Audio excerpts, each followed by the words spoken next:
लाडक्या बहिणीसाठी आलेली आहे ब्रेकिंग न्यूज। म्हणजेच लाडक्या बहिणीच्या बँक खात्यात होणार 3,000 रुपये जमा। महाराष्ट्र शासनाचे मुख्यमंत्री माझी लाडकी बहीण योजनेअंतर्गत दर महिना 1500चा लाभ घेणाऱ्या लाखो बहिणींसाठी एक महत्त्वाची बातमी समोर आलेली आहे। राज्य सरकारने आता या योजनेसाठी वार्षिक KYC करणे बंधनकारक केलेले असून या प्रतियोगासाठी 2 महिन्याची मुदत देण्यात येत आली आहे।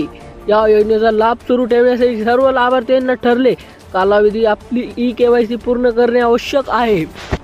पुढची माहिती जाणून घेण्याआधी एकच विनंती करू इच्छितो की जर तुम्ही माझ्या चॅनलला नवीन आले असाल तर सबस्क्राइब करायला विसरू नका। बोगस वेबसाईटचा धोका वाढला। KYC प्रक्रियेच्या नावाखाली अनेक फसवण्या आणि बोगस वेबसाईट सक्रिय झाल्या आहेत। जर तुम्ही गुगलवर लाडकी बहीण योजना KYC अशा शोधत असेल तर तुमच्या समोर अनेक अधिकृत वेबसाईट दिसू शकतात। या वेबसाईट फेक असू शकतात। तुमची वैयक्तिक माहिती टाकल्यास तुमचा आधार कार्ड, खाते आणि इतर संदेशनीही डेटा चोरी जाण्याचा धोका असतो। सायबर गुन्हेगार हा माहितीचा गैरवापर करून बँकेत खात्यातून रक्कम काढू शकतात किंवा तुमच्या नावाने फसवणूक करू शकतात। बोगस वेबसाईटचा वापर कोणीही करू नये। मी तुम्हाला रिअल लिंक देणार आहे डिस्क्रिप्शन मध्ये।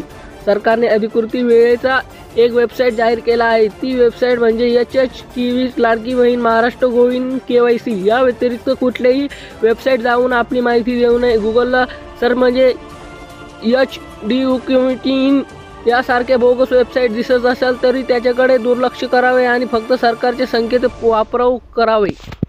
पती वडिलांचे आधार बंधनकारक झाल्याने अडचणी। यंदा KYC प्रक्रियेत सरकारने एक नवीन अट जोडली आहे। आता KYC करताना लाभार्थी पती किंवा वडिलांचा आधार क्रमांक देणे बंधनकारक करण्यात आले आहे।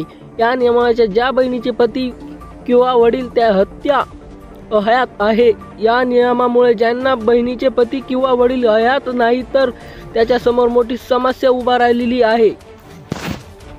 अशा परिस्थितीत कुणाचा आधार क्रमांक नमूद करण्याचे याबाबत सरकारने अस्पष्ट मार्गदर्शन केले नाही।